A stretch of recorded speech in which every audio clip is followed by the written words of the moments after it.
할렐루야. 오늘도 하나님 아버지 집을 찾은 여러분들을 환영합니다. 우리 하나님 아버지 집은 풍성한 집입니다. 은혜가 풍성하고 또 사랑도 복도 풍성한 집입니다. 하나님과 더불어서 풍성한 복을 누리고 살기를 축복합니다. 지난주에는 공급에 대해서 말씀을 드렸습니다. 우리에게는 영적 필요, 정서적 필요, 그리고 육체적 필요가 공급되어야 된다. 사모함으로 채울 수 있고 사랑함으로 채워줄 수 있다. 이런 말씀을 드렸습니다. 오늘은 축복하는 삶에 대해서 말씀을 드리려고 합니다. 제가 지난 한 주간 휴가를 보냈습니다. 휴가는 왜 이렇게 짧은지 모르겠습니다. 휴가를 보냈는데요. 2주 전에 제가 살맛 나는 인생을 위해서 하면서 앨범 펼쳐보고 추억 여행이라도 한번 하면 좋다 그랬는데, 제가 이번 휴가 동안에 추억 여행을 했습니다. 제 마음속에 예쁜 그림처럼 남아있는 분들을 만나서 함께 사진으로 남아있던 그 추억들을 떠올리면서 밥 먹고 차 마시고 아주 즐거운 시간을 보냈습니다. 인생은 그림을 그리는 것과 같다, 그런 말들을 합니다. 여러 가지 의미가 함축되어 있겠습니다만 저에게는요, 쉽지 않다는 뜻으로 들려집니다. 인생은 그림을 그리는 것과 같다. 근데 저한테는요, 되게 어려운 일이다. 결코 쉬운 일이 아니다. 이렇게 느낌이 옵니다. 왜냐하면 제가 못하는 것이 여러 가지가 있는데 그 중에 하나가 또 뭐냐면 그림 그리는 거거든요. 중학교 미술 시간에 있었던 일입니다. 매주 그림 숙제를 내주는데 아무리 열심히 그려가도 점수가 C예요. 아무리 열심히 그려가도 뭐예요? C예요. 근데 뭐 제가 봐도 그 이상의 점수를 주기는 어려울 정도로 그림이 잘 안 됩니다. 근데 한 번은 추상화를 그려오라고 그랬어요. 추상화를 그려오라고. 그래서 고민하다가 에라 모르겠다 하고 그냥 되는 대로 그렸어요. 나도 모르고 너도 모를 그야말로 추상적인 그림을 그렸어요. 그랬더니 친구들이 막 놀립니다. 이것도 그림이라고 그렸냐? 넌 이번에는 C가 아니라 D다. 그러면서 막 놀렸어요. 근데 놀랍게도 선생님이 저에게 그날 A하고도 플러스를 주셨어요. A하고 플러스로. 제가 처음으로 받은 A 플러스 그림 점수입니다. 그래서 제가 깨달았죠. 나는 추상화의 소질이 있구나. 그래서 뭐 그냥 생긴 대로 뭐 그려야 되겠구나, 그런 생각도 했어요. 제가 계속 추상화를 그렸다면 한국의 피카소가 되어 있을지도 모르는데 뭐 계속 이상한 그림을 그릴 걸 그랬나 봅니다. 아무튼 하나님께서는요, 우리 각 사람에게 인생이라는 캔버스를 하나씩 선물로 주셨습니다. 우리는 지금 하나님께서 주신 인생이라는 캔버스 위에 각자의 그림을 그려가고 있는 중입니다. 눈에 띄는 곳에 걸려지는 그림도 있을 것이고요, 아주 비싼 값에 팔려지는 그림도 있을 것입니다. 하지만 우리 인생 그림이 그렇게 눈에 띄거나 그렇게 비싼 값을 받을 수 있는 그림이 아닐지라도 할 수 있는 대로 최선을 다해서 나만의 가장 멋진 그림을 그려갈 수 있게 되기를 축복합니다. 그림에도 종류가 많다고 합니다. 그림을 그리는 방식에 따라서 유화, 수채화, 아크릴화, 수목화, 채색화, 벽화, 판화, 콜라주 등이 있고요. 그림의 주제에 따라서 풍경화, 인물화, 정물화, 크로키, 추상화, 누드화, 초상화 등이 있다고 합니다. 그 외에도 창의적인 표현 방식으로 재료와 주제를 초월하는 그림을 그리는 작가들이 많이 나타나고 있는 추세라고 하는데요. 과일 껍데기로 그림을 그리는 사람도 있고요, 머리카락으로 그림을 그리는 사람도 있고요, 사람 몸에다가 그림을 그리는 사람도 있죠, 그죠? 바디 페인팅. 근데 자기 몸에다 그림 그리는 사람도 참 많아요. 그 이상한 그림 그리고 다니는 분들도 많이 있습니다. 인생 그림을 그리는 방식은 무엇일까 한번 생각해 봤는데요. 일단 한번 그려놓으면 수백 년, 수천 년을 가는 벽화나 또는 수백, 수천 장을 똑같은 그림을 찍어낼 수 있는 판화는 아닌 것 같습니다. 그리고 맑고 투명한 느낌을 주지만 한번 그려 놓으면 좀처럼 수정하기 힘든 수채화도 아닌 것 같습니다. 탁하고 어두운 느낌이 들기는 하지만 덧칠로 수정이 가능한 유화가 인생에 어울리는 그림이 아닌가 그런 생각이 듭니다.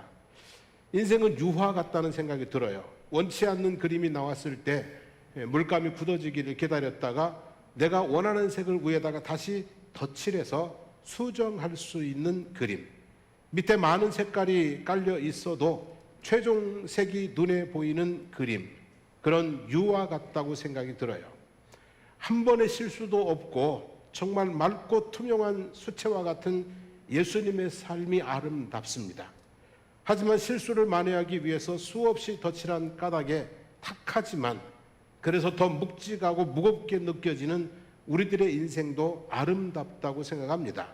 저는 인생의 미는 완전함에 있는 것이라기보다는 더 나은 삶을 향해 몸부림치는 것이 우리 인생의 미가 아닌가라고 생각합니다. 성도 여러분, 우리 인생 그림 다시 그려질 수 있습니다. 실수 만회할 수 있습니다. 상처 치유될 수 있습니다. 관계 회복될 수 있습니다. 결코 포기하지 마십시오. 다시 붓을 들고 당신의 인생 캔버스 앞에 서 보십시오. 그리고 여러분들이 원하는 인생 그림을 다시 그려보시길 바랍니다. 추한 과거를 지우려고 하기보다는 아름다운 미래를 덧칠해 보시기를 원합니다. 또 잘못하면 어떡하지? 그러면 걱정하지 마십시오. 또 다시 칠하면 됩니다. 그래서 최종 그림이 아름다운 그런 우리의 인생 그림 만들어낼 수 있기를 소망합니다. 예수님은요, 우리 인생 그림을 수정해 주시는 분입니다. 우리 인생 그림을 뭐 해 주신다고요? 고쳐 주시는 분입니다. 예를 들면 여리고성에 삭개오라는 세리장이 있었지요. 영혼을 팔아먹는 매국노라는 손가락질을 당하면서 돈의 혈안이 되어 살아온 사람입니다. 모두가 기피하고 조롱하는 삭개오를 향하여 예수님은 내가 오늘 내 집에 유하여야 하겠다. 오늘 구원이 이 집에 이르렀으니 이 사람도 아브라함의 자손이로다 라고 말씀을 해주셨습니다. 그래서 더러운 돈을 모으기 위해서 살아온 어두운 그림이 이제 재산을 반을 팔아서 가난한 사람들을 나누어 주는 아주 선하고 밝은 그림으로 바뀌어지는 것을 볼 수가 있습니다. 현장에서 가늠하다가 잡혀온 여인이 있었죠. 나도 너를 정죄하지 아니하노니 가서 다시는 죄를 범하지 말라 그랬어요. 음탕한 행위로 가득한 역겨운 그림을 거룩함을 추구하는 삶의 몸부림 때문에 숙연해지게 하는 그런 그림으로 바꾸어 주셨어요. 사울이라는 청년이 있었습니다. 하나님을 위한다는 명분으로 예수 믿는 사람들을 남녀 불문하고 끌어다가 옥에 넘기던 자를 이방인의 사도가 되게 하셨습니다. 잔혹함이 넘치는 무서운 그림을 온유와 겸손 그리고 구원의 은혜가 넘치는 새로운 그림으로 바꾸어 주신 것을 볼 수가 있습니다. 사랑하는 성도 여러분, 예수님께서는 죄악으로 더럽게 그려진 내 인생 그림 위에 십자가 보혈을 덧칠해 주셨습니다. 그래서 주홍같이 붉은 죄를 눈과 같이 희게 하셨고요, 진홍같이 붉은 죄를 양털같이 희게 해 주셨습니다. 다시 말하면 우리 인생 캔버스를 다시 깨끗하게 뭐 해주신 거예요? 정리해 주신 거예요. 그래서 새로운 인생 캔버스로 바꾸어 주신 거예요. 이제 우리는 우리 인생 그림을 다시 그려야 되겠습니다. 예수 그리스도와 함께 거룩함이 있고 선함이 있고 은혜와 감동이 있는 아름다운 그림을 그려야 합니다. 그리고 그런 그림을 잘 그려낼 수 있게 되기를 주님의 이름으로 축복합니다. 자, 인생 그림은 무엇으로 그릴까요? 세상 그림은 다 뭘로 그려요? 물감으로 일단 그리죠, 그죠? 수채든 유채화든 물감으로 그려요. 근데 제 생각에 인생 그림은 말과 행동으로 그리는 것 같습니다. 마음과 생각이, 우리에게는 마음이 있고 생각이 있는데요, 마음과 생각은 튜브 안에 있는 물감이고요, 말과 행동은 캔버스 위에 드러나는 그림이 되는 거예요. 그러니까 내가 무슨 마음을 먹든 무슨 생각을 갖든 그것은 속에 튜브 안에 있는 물감일 뿐이에요. 근데 그게 말로 나오는 순간, 그게 행동으로 옮겨지는 순간 내 인생 캔버스 위에 작은 뭐가 되는 거예요? 그림이 되어지는 것이죠. 마음과 생각이 말과 행동이 되기 때문에 마음을 지키고 생각을 다스리는 것이 아주 중요합니다. 하지만 어떤 경우에는 생각과 다르게 말하고 마음과 다르게 행동하는 경우들이 있을 수 있고 또 있어야 합니다. 할 수만 있으면 좋은 말과 행동을 이끄는 그런 마음과 생각을 가지고 사는 것이 좋아요. 하지만 그렇지 못할 때라도 우리의 말과 행동은 좋은 말, 선하고 아름다운 행동으로 드러날 수 있어야 될 줄로 믿습니다. 왜냐하면 우리 인생 캔버스에 그려지는 것은 우리 마음이 아닙니다. 우리 생각이 아닙니다. 인생 캔버스 위에 그려지는 그림은 우리의 입에서 나오는 말과 우리의 손과 발이 움직이는 행동이 그려지기 때문입니다. 이를테면 꿈이 있다고 꿈이 그려지는 것이 아닙니다. 꿈을 따르는 말과 행동이 그려지는 것입니다. 사랑이 있다고 사랑이 그려지는 것이 아닙니다.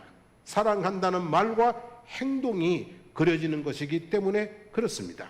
그래서 우리 인생 그림은 어떻게 그려지냐면 말과 행동으로 그려진다. 마음과 생각으로 그려지는 것이 아니다. 이렇게 생각이 듭니다. 오늘 우리에게 주신 말씀은 너희를 박해하는 자를 뭐하라고요? 축복하라. 축복하고 저주하지 말라는 말씀입니다. 박해, 듣기도 거북한 말입니다. 그 박해, 다른 사람이 박해 당하는 것을 보기도 참 힘든 건데요. 만약에 그 박해가 내게 당하는 것이라면, 내게 내려지는 것이라면 참 듣기도 거북한 그런 말입니다. 박해를 당한다. 그것을 참고 견뎌야만 한다. 그 사람들을 용서해 주어야 된다. 심히 어렵고 힘든 일입니다. 근데 더 나아가서 복을 빌어줘라. 이것은 정말 솔직히 감정을 가진 사람으로서 또 속 좁은 인간으로서 거의 불가능한 일이 아닐까 생각이 들어요. 그런데 예수님께서는 그리고 사도 바울도 박해하는 자를 저주하지 말고 축복하라고 합니다. 왜 이렇게 힘든 주문을 하시는 것일까? 누구를 위한 것일까? 무엇을 위한 것일까? 생각을 해볼 필요가 있지 않겠습니까, 여러분?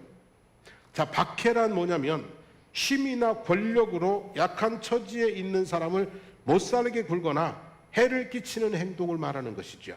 이스라엘 백성들이 애굽에서 바로의 권력 앞에서 어떻게 됐어요? 정말 긴 세월 동안 박해를 당했잖아요. 신음소리가 터져나올 정도로, 하나님 앞에 신음하며 부를 정도로 그런 박해를 당했잖아요. 그죠? 그런 거죠. 그죠? 여러분, 이 박해는 우리의 삶의 전반에 걸쳐서 여러 가지 형태로 나타난다고 봅니다. 크고 작은 경우는 있지만 그냥 여러 가지 형태로 박해가 있어요. 신앙으로 인한 박해도 있고, 삶의 경쟁으로 인한 박해도 있고, 단순한 입장 차이로 또는 오해로 인한 경우도 있을 수 있습니다. 가정에서도 있어요. 가정에서도 있고요. 직장에서도 있고요. 그리고 심한 경우에는 교회에서도 있을 수 있습니다. 우리는 크고 작은 형태로 어떤 때는 드러내놓고 어떤 때는 은밀하게 박해를 당하기도 하고 가하기도 합니다. 박해가 없는 세상, 박해가 없는 인생 없을 거라고 생각이 들어요. 나름대로 다 이 어려움들을 우리가 겪기도 하고 또는 겪게 하기도 하고 그렇게 살아온 것 같습니다. 그러니까 우리가 이렇게 어려움을 당할 때마다 서로를 향해서 저주를 퍼붓는다면 우리들의 인생 그림은 아주 험악한 저주의 그림이 될 것입니다. 마치 악마의 형상을 하듯이 그렇게 어둡고 험악한 그림이 되어버리고 말 것입니다. 반대로 박해하는 자까지도 축복할 수 있다면 우리 인생 그림은 하나님의 형상을 드러내는 푸근한 축복의 그림이 될 것입니다. 기독교는요, 우리가 잘 알다시피 박해 가운데서 자라왔습니다. 기독교는 시작부터 뭐예요? 박해 가운데서 자라왔습니다. 예수님께서는 종교 지도자들의 술수로 말미암아 십자가를 지고 뭐 하셨어요? 죽으셨잖아요. 예수님도 이 땅에 오셔서 뭘 당하신 거예요? 모진 박해를 당하신 거죠. 초대 예루살렘 교회는 유대인들의 박해를 받았습니다. 그래서 사도들 외에는 모든 성도들이 다 뿔뿔이 흩어지는 그런 일도 있었습니다. 사도 바울은 처음에는 박해자였는데 나중엔 전도자가 되었어요. 박해자일 때는 편했는데 전도자일 때는 힘들었어요. 바울이 가는 곳마다 유대인들이 쫓아다니면서 뭐 했어요? 바울을 박해했습니다. 기독교 역사는 박해의 역사입니다. 예수님을 시작으로 수많은 사람들이 죽임을 당했습니다. 어느 나라 어느 민족에게 들어갈 때에도 쉽게 들어간 경우가 없습니다. 힘들고 어렵게 순교의 피를 뿌리면서 그 땅 그 민족 가운데 들어왔어요. 대한민국이 우리나라에 들어올 때도 얼마나 기독교 박해가 심했습니까, 여러분? 얼마나 많은 사람들이 죽었습니까? 우리나라 곳곳에 순교지가 성지가 있는 것을 우리가 알 수 있습니다. 자, 한번 이렇게 생각해 보세요. 기독교가 말입니다. 박해를 당할 때마다 저주를 쏟아냈다면 기독교는 저주에 능한 종교가 됐을 거예요. 박해를 당할 때마다 무엇을 쏟아냈다면, 저주를 퍼부어댔다면 기독교는 저주에 능한 종교가 되고 말았을 거예요. 그런데 박해 가운데서도 용서하고 복을 빌어주었기 때문에 많은 영혼을 구원하는 축복의 종교가 된 줄로 믿습니다. 예수님께서 십자가에 달려 죽으시면서 주여 저들의 죄를 용서하옵소서 하셨죠. 스데반이 돌에 맞아 죽으면서 주여 저들의 죄를 용서해 주옵소서, 용서하고 복을 빌어주면서 묵묵히 하나님의 부르심을 따랐기 때문에 기독교는 축복에 능한 축복의 종교가 된 것이 아니겠습니까, 여러분? 자, 저주는 무엇이고 축복은 무엇이냐 할 때, 저주는요, 사전적인 의미로 남에게 재앙이나 나쁜 일이 일어나기를 빌거나 바라는 마음입니다.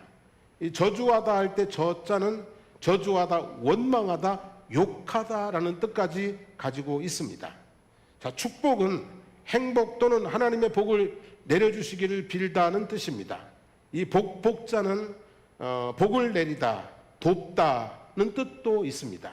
그리고 헬라어 원문에는 이 좋게 이야기하다, 칭찬하다, 축복하다는 등의 의미로 주로 사용되고 있습니다.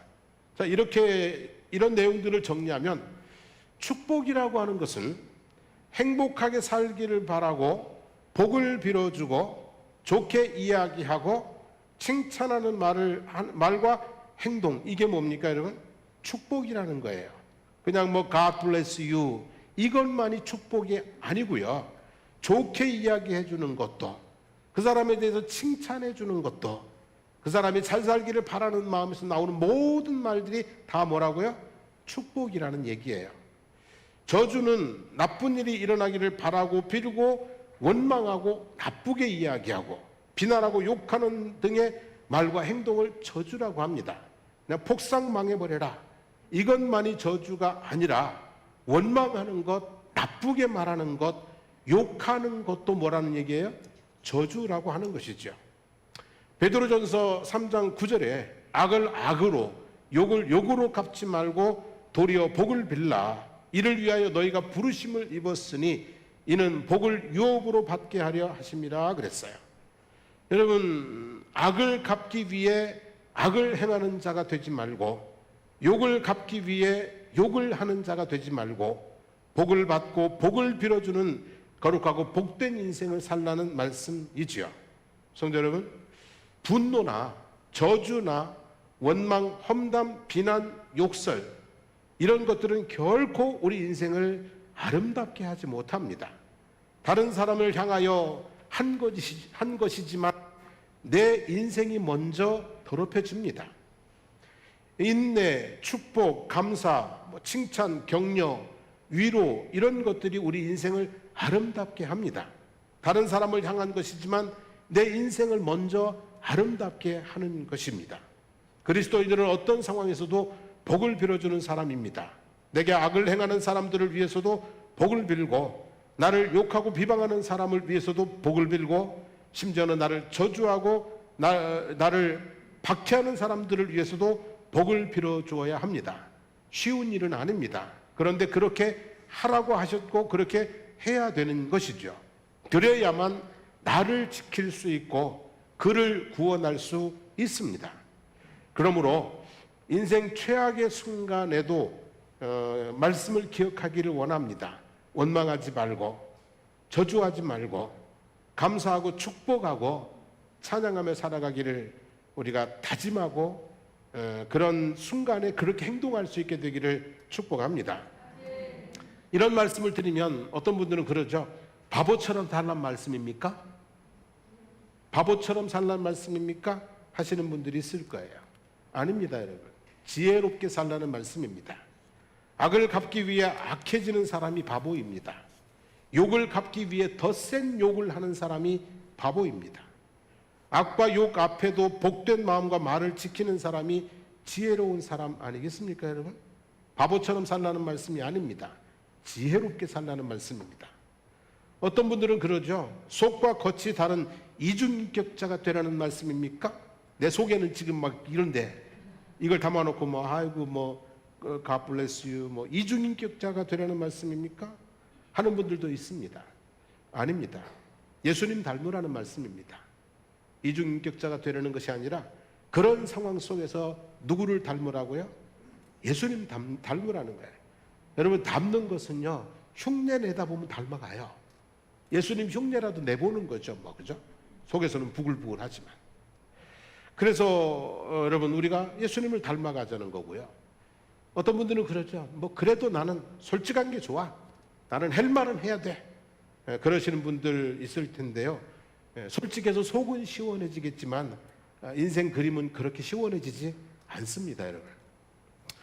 자, 하나님께서는 우리에게 한없는 축복을 주셨는데 우리가 이렇게 음산하고 저주의 빛이 가득한 독하고 더러운 말들로 채워진 인생 그림을 하나님 앞에 내놓을 수는 없잖아요, 그죠? 그래서 우리가 늘 축복이 넘치는, 보통 사람들에게도 복을 빌어주고 심한 경우에는 나를 뭐하는 사람조차도 박해하는 사람들조차도 복을 빌어줄 수 있는 그런 멋진, 참 힘들지만 아름다운 그런 삶이 되어지기를 소망합니다. 한번 이런 생각해봐요. 무당과 저주는 어울려요, 안 어울려요? 무당하고 저주는 잘 어울려요. 그래서 뭐 이렇게 지프로 미운 사람 인형 만들어가지고 막 칼로 막 푹푹 찌르고 그러잖아요. 장희빈에서 봤던가요? 아무튼 그러잖아요. 무당은 그게 잘 어울려요. 그죠? 뭐 만들어가지고 저주로 막 이렇게 얽어매고 막 이런 게 어울린다고요. 근데 목사하고 저주는 어울려요, 안 어울려요? 안 어울려요. 제가 막 저주를 퍼부으면 그런 설교하면은요, 설교 들으러 안 올 거예요. 목사님 왜 설교를 저런 식으로 해? 다른 방향도 있는데? 아마 그러실 거예요, 그죠? 여러분, 이 그리스도인과 저주는 어울리지 않아요. 그리스도인과 저주는 어울리지 않습니다, 여러분. 우리 죄를 대신 지고 십자가에 달려 죽으신 예수 그리스도를 믿는 믿음과 저주는 어울리는 게 아니잖아요, 그죠? 자, 악과 조직폭력배는 잘 어울려요. 조직폭력배가 선하게 행동하면 이상하게 된 거죠, 그죠? 잘 어울려요. 입만 열면 욕하고 막 주먹을 휘두르고 막 칼부림하고 잘 어울려요. 근데 악과 그리스도인들은 안 어울려요. 그들은 큰 것도 어울리지만 우리는 작은 악도 우리에게는 어울리지를 않아요, 여러분. 비난과 비방은요, 세속적인 사람들에겐 잘 어울려요. 특별히 어디에 계신 그분들하고는 참 잘 어울려요. 그래서 그분들이 하는 말이 그때는 틀렸고 지금은 맞다고 그러고, 또는 반대로 그때는 맞았고 지금은 또 틀리다고 하잖아요. 내가 하면 로맨스, 네가 하면 뭐예요? 뭐 그러잖아요, 여러분. 세속적인 사람들에게는 비난과 비방의 말들이 잘 어울려요.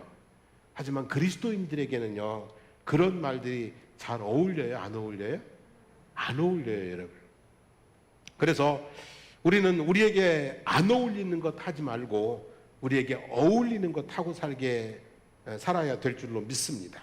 악을 악으로 갚지 말고 욕을 욕으로 갚지 말고 서로 복을 빌어주며 살아야 됩니다. 사랑하는 사람에게는 두말할 필요가 없고요.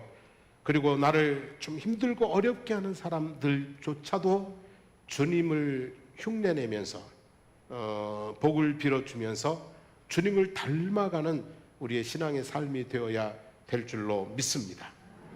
자, 어떻게 복을 빌어 주어야 될까? 성경에 보면은 몇 가지 중요한 샘플들이 있습니다. 복의, 축복의 샘플들이 있어요. 몇 군데 찾아보겠는데요. 창세기 1장 28절입니다. 하나님이 아담을 축복하는 내용이죠.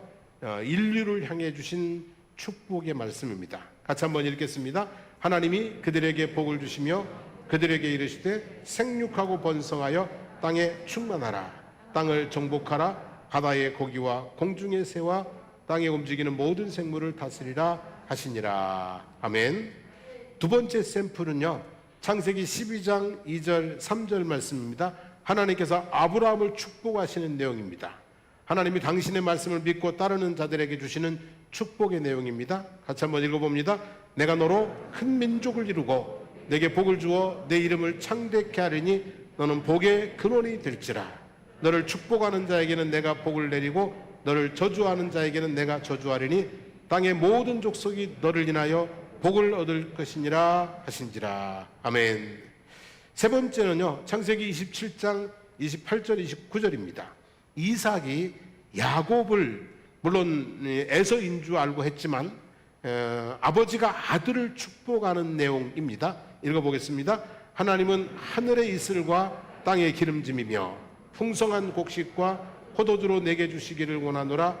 만민이 너를 섬기고 열국이 내게 굴복하리니 내가 형제들의 주가 되고 내 어미의 아들들이 내게 굴복하며 내게 저주하는 자는 저주를 받고 내게 축복하는 자는 복을 받기를 원하노라 그랬어요. 자, 네 번째는 민수기 6장 24절 이하인데요. 아론이 이스라엘 백성들을 날마다 축복하는 내용입니다. 제사장 된 저와 여러분들이 세상 사람들을 축복해 줘야 되는 내용입니다. 읽어보겠습니다. 여호와는 내게 복을 주시고 너를 지키시기를 원하며 여호와는 그의 얼굴을 내게 비추사 은혜 베푸시기를 원하며 여호와는 그의 얼굴을 내게로 향하여 드사 평강 주시기를 원하노라. 아멘. 자, 마지막입니다. 고린도후서 13장 13절입니다. 바울이 고린도 교회를 축복하는 내용인데요. 요즘 축도의 원형이다 그렇게 보시면 돼요. 한번 읽어봅니다. 주 예수 그리스도의 은혜와 하나님의 사랑과 성령의 교통하심이 너희 무리와 함께 있을지어다. 아멘. 자, 이렇게 축복의 5가지 샘플을 보았는데요. 핵심을 정리하면 3가지입니다. 첫째는 잘 되라는 것이고요. 둘째는 하나님이 은혜를 베풀어 주시기를 원한다는 것이고요. 세 번째는요, 평안히 살라는 거예요. 잘 되라. 그래, 하나님의 은혜가 있기를, 그리고 뭐예요? 평안하게 살기를 원한다. 이런 내용이 꽉 담겨 있는 부분입니다. 자, 우리가 이렇게 우리의 자녀들에게, 또 우리의 가족들에게, 우리의 이웃들에게 복 빌어주면서 살아갈 수 있게 되기를 축복합니다. 그리고 나를 많이 힘들게 하는 사람에게 복을 빌어줄 때 이 복 빌어주는 사명이 더욱 빛나게 될 줄로 믿습니다. 자식에게 복 빌어줄 때보다 힘든 사람조차도 하나님 저 사람을 축복해 주세요 하고 기도할 때 더 빛나는 모습이 되지 않을까 싶습니다. 아무쪼록 우리 인생 그림이 하나님의 축복이 가득하고 또 많은 이들에게 풍성한 복을 나누어주는 그런 그림이 되어지기를 원합니다. 우리 옆에 사람하고 인사 한번 하겠습니다. God bless you 하고 인사하겠습니다. 축복합니다 이렇게 인사하겠습니다. 자, 일어나셔서 함께 찬양하겠습니다. 축복합니다. 주님의 이름으로 앞에 뒤에 옆에 이렇게 축복하시면서 한번 찬양하도록 하겠습니다. 손잡고 하셔도 괜찮고요. 축복합니다.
오늘은 축복기도 한번 했으면 좋겠어요. 옆에 앉아 있는 분이 가장 가까운 분이죠. 한번 이렇게 혼자 계신 분들은 짝을 좀 지어 보시면 좋겠어요.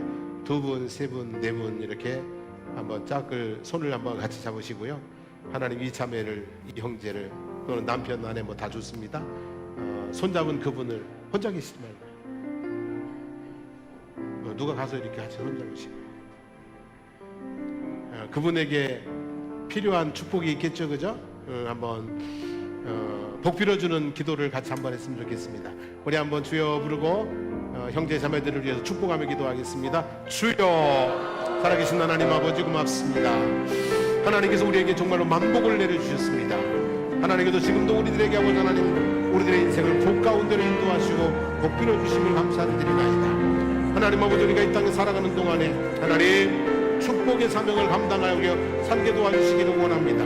왕같은 제사장으로서 하나님의 복이 아버지 하나님, 우리 자녀들에게, 우리 가족들에게, 우리 이웃들에게, 우리 형제들에게 흘러넘치도록 우리가 늘 복 빌어주는 사명을 잘 감당하며 살아갈 수 있도록 주여 도와주시기를 원합니다. 정말 아버지 하나님, 때로는 나를 박해하는 자를, 나를 너무나 힘들게 하는 사람을, 아버지 그 사람을 위해서도 아버지 하나님 저주하지 않고 복을 빌어줄 수 있는 정말 아버지 축복의 사람이 될 수 있도록 하나님 아버지 우리를 붙들어 인도하여 주시기를 주님 간절히 기도드립니다. 우리가 아버지 하나님 손을 잡고 함께 복을 빌어줍니다. 여기 모인 우리 사랑하는 모든 성도들이 함께 복을 빌어주면서 함께 행복한 삶을, 함께 하나님의 은혜의 삶을 살아나가는 아버지 하나님, 그런 모습을 우리가 눈으로 보며 살아갈 수 있도록 은총을 베풀어 주시기를 우리가 간절히 하나님 아버지 간절히 간구드리옵나이다. 하나님 고맙습니다. 감사합니다. 하나님 이곳에 모인 모든 이들에게 하나님 복을 주시옵소서. 아버지 하나님 정말 하늘의 신령한 복을 내려주시고 땅에 기름지고 풍성한 복을 내려주시고 부족함이 없는 삶, 은혜의 삶, 하나님 행복한 삶을 살아갈 수 있도록 은총 베풀어 주시기를 주님 간절히 간구드리옵나이다. 하나님 아버지 도와주시옵소서.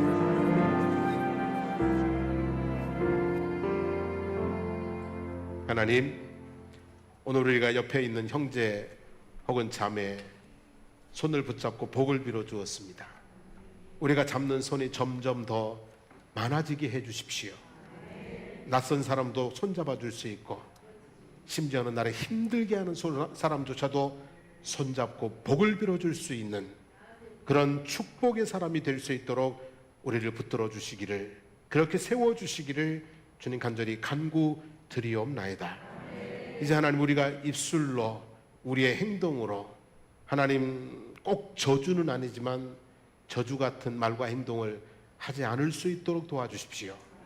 정말 축복을 전달하는, 축복을 아버지 심어주는 그런 말과 행동으로 살아갈 수 있도록 저희를 붙들어 주시고, 그렇게 아름다운 인생 그림을 그리다가 주님 만날 수 있게 해주시기를 간절히 간구드리옵나이다. 오늘도 주님의 이름으로 모였습니다. 예수 그리스도의 이름으로 선포합니다. 몸속에 있는 모든 질병과 고통들은 떠나갈지어다. 마음속에 있는 모든 더럽고 추하고 악한 생각들을 떠나갈지어다. 오직 그리스도의 사랑과 은혜가 넘쳐나서 복을 빌어주는 삶을 살게 하여 주시옵소서. 성도들의 인생 가운데 있는 모든 저주와 저주의 그림자들 떠나갈지어다. 오직 예수 그리스도의 빛 가운데서 복이 넘쳐나는 삶으로 인도해 주시기를 간구드리옵나이다. 이제는 우리 주 예수 그리스도의 한없는 은혜와 하나님 우리 아버지의 영원 무궁하신 사랑하심과 성령의 교통하심이 복 빌어주는 삶을 살기를 다짐하고 돌아가는 성도들 머리모를 위해 삶의 모든 순간들, 걸음들 가운데, 가정과 가족들 하는 일들 가운데, 우리 사랑하는 장성포 교회와 거제지역과 나라와 민족 위에 이제부터 영원토록 함께 하시기를 축원하옵나이다. 아멘.